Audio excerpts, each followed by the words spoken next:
Ik snitter daar ook, dat is het t-shirt. Ja, wat is het al, dat snittering? Snitteren, dat is twitteren in het sneekers, oversneek. Het is een hele soort. En dus waar Justerjoen de tweede snitterbijeenkomst houden. Want in de stad is het twitteren net alleen een digitaal sociaal gebeuren, maar ook een echt sociaal gebeuren. Maar je wil een hele speciale gast? Vol verwachting wacht je de rond 60 aanwezige snitteraars op Snitterklaas.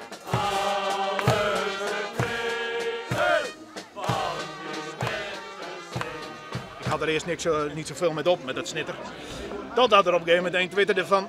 Ik heb een exitgesprek gehad. Ik begin maar weer met roken. Ik denk, daar moeten we wat mee doen. Wat maakt Snitterklaas er mooi? Ja, er is niemand die naar die hartekreten luistert. Ik denk, er moet één dat doen. Dus zulke mensen die verras ik met een aardig ietsje. Wij snitteren de hele week een beetje deur en wij stimuleren elkaar. We zetten sneek op elkaar.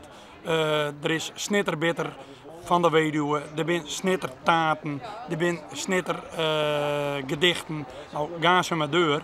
En wat dat nou krijgt is, ja, het is een fenomeen. En fenomeen moet je nooit uitleggen, want dan verzwakt het. Maar die hele snitteractie wordt er nog heel op helpen voor een goed doel. Uitsnits vanzelfs.